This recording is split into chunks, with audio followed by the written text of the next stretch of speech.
Next up in our series of players, their future, buy, sell, are they going to be around, is Felipe Anderson. If you watched yesterday's video, you know I'm shoehorning this bloke in now, before he leaves. We've got to talk about him, which probably gives you some indication of what I'm about to say on this one. Now, let's just backtrack a little bit to when David Moyes come in. I'm not going to take you through the whole history of Felipe Anderson at West Ham. You will watch it, West Ham, as much as I do, right? So, but let's look at it since David Moyes coming, because this is the pivotal point here. I thought he was quite excited by him. David Moyes was very moist at the thought of Felipe Anderson. Even toyed with him in the number 10 role. And I thought those were possibly his two best games under the Moyes Meister. But it's not really worked out.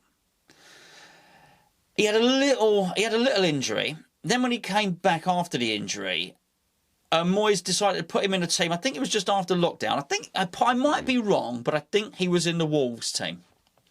Whenever it was, he was pulling out of challenges. He was lacklustre in his passing. He didn't seem to have the conviction to try and dribble past players. Yesterday we spoke about Grady Diangana. I spoke about Diangana's dribbling. How he's happy to take the ball into contact and then try and nutmeg a player, take it past him. Felipe Anderson stopped doing that. So rather than take the player on, he'd try and play a safe pass sideways. And because he was so tentative with it, often the safe pass sideways wouldn't even meet its intended recipient. So he wasn't really a player you could keep on the football pitch. I think he lacked any ability to really impose himself on a game. Not ability, actually, that's wrong. Let's say I think he lacked any desire to really impose himself on a game, because there ain't a lot that will convince me that Felipe Anderson doesn't have a lot of skills to be a good player.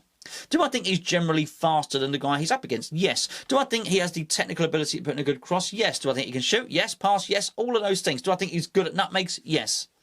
So why doesn't it happen? Well, it has to be confidence, desire, application. It has to be something up there. Because I think the feet and the legs are fine. It's got to be the head. But for whatever reason, it's not worked out. I've said before, I don't think he's settled. So I think he's going to be off. That's it. It's as simple as that. Who wants him? Well, nobody at 35 million. David Moyes certainly doesn't want him, because he just didn't feature at all, didn't come off the bench at all. So I don't know when this is going to go up. This might even go up on Sunday, quite possibly. Saturday, Sunday, who knows? But West Ham certainly haven't played the final game of the season against Aston Villa yet. So he didn't play in the last game. Didn't play against Man United. Didn't bring him on at all. Gio was saying it was a perfect game for Felipe Anderson. Maybe it was. And I even said in the build-up show over on the main channel, I thought it was that Felipe Anderson tended to play well against Man United. I don't know. It's not worked out.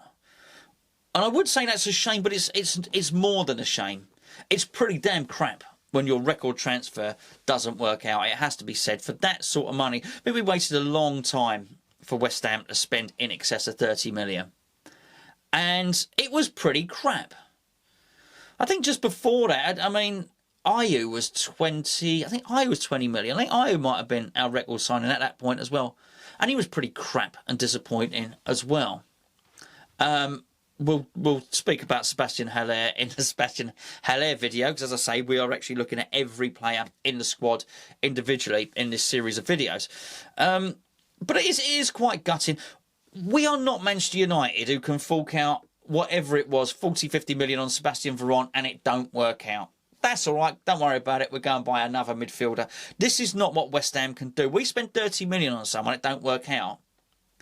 We ain't got another 30 million to go and spend, and actually we're going to make a loss.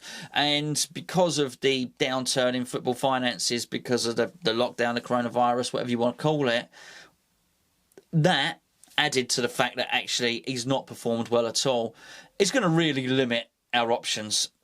People say it's going to knock 10 million off his price tag. We'll get 25. People keep saying, well, we'll get 25 million for Felipe Anderson. Will we?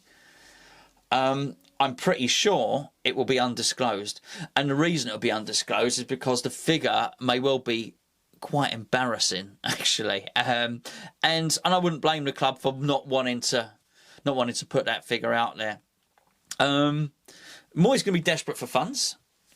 And I think I wouldn't be surprised if we have to take 18 million for him with some add-ons if whoever he signs for make the Champions League or this, that and the other, then we get another 4 or 5 million on top. Something like that. It's going to be incentivised. But I do believe he's off because I cannot see any situation next season where he features. I mean, I just can't. And even if you did, is he going to want to be that guy? Is he going to want to be on the bench? If we keep Diangana, is he going to be on Diangana? If we get Easy, and is he going to want to be behind him or be behind Mikel Antonio? I think not. I said he's not settled. He's not learnt the language particularly well. 2 years, almost 2 years now. That's a long time. That's a long time. I was going to say learn a language. You can learn most things in 2 years. Never mind a language. Certainly enough to get by. We know the majority of his family don't live over here, so I think his sister has come and gone. His brother has come and gone. He's just not settled. He's off. No more Felipe Anderson. And quite frankly, we really need Antoine Robinson to come in because he's got to take the Felipe Anderson song, which is really "Here's to You, Mrs. Robinson," which seems to Andy Anderson. I've done it again. Andy Anderson. I bet Andy Anderson is significantly better than Felipe Anderson. Maybe that's his brother that's been popping to and from Brazil. It's a popular Brazilian name, of course, Andy. So anyway, the point of the matter is, we can sing the "Here's to You, Felipe Anderson." We can sing that to Antoine. "Here's to You, Antoine Robinson." It's got such a better ring to it.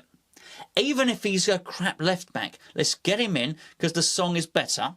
And then we don't have to keep singing to Arthur Masuaku that he never gives the ball away, when actually Arthur Masuaku always gives the ball away.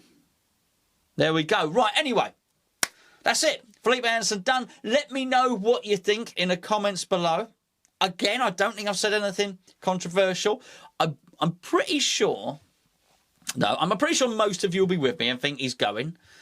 But I know from these videos, from your comments, which I've seen enough of, there will be a few of you who think that there's a player in there, that think he deserves another chance, that think he's not been managed well, and all of these things. And I do believe that that's true. I also believe that there's a player in there. And I don't believe it's worked out for him. But sometimes things just don't work out. And I'll give you the example of Chicharito. I don't know why I did the accent. And Chicharito. He, clearly a good player. World-class player. As a finisher, we played for Real Madrid, didn't he? Played for Real Madrid, Manchester United, Mexico's top scorer. Scored at every single level.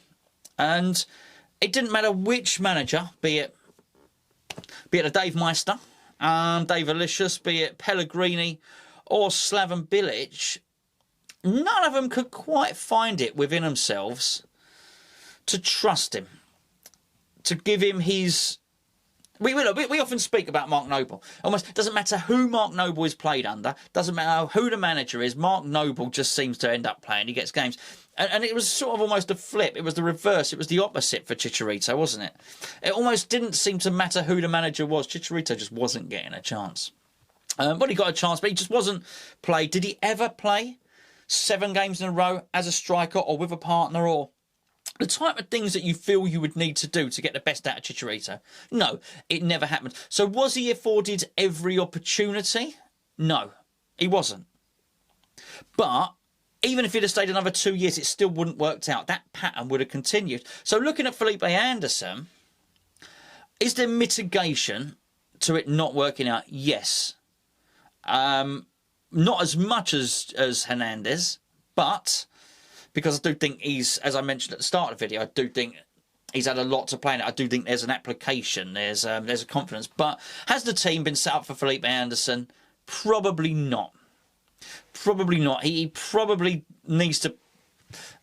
He probably needs to play at a slightly faster pace than Pellegrini played at, and he probably needs to play in a bit of a different system than David Moyes, although that's changed. David Moyes in the last few games has played slightly different. Maybe that might have suited Felipe Anderson, but quite frankly, even though he's a square peg in a round hole, Paulo Fornals playing in Felipe Anderson's position has given David Moyes an assurance, has made him not have to worry about a left-hand side. He could actually think, he can cover Aaron Cresswell. He can help him out because, as I said in the review, Paulo Fornals found himself at left-back for quite a lot of that game against Manchester United. So there is mitigation there, but whilst there is that, there is also the fact that he couldn't oust Paulo Fornals from the team. And I'm sorry, when you are a £35 million left winger and basically you can't oust somebody who's not really very good at playing winger, then you've got massive problems. And for that reason, I think he is off.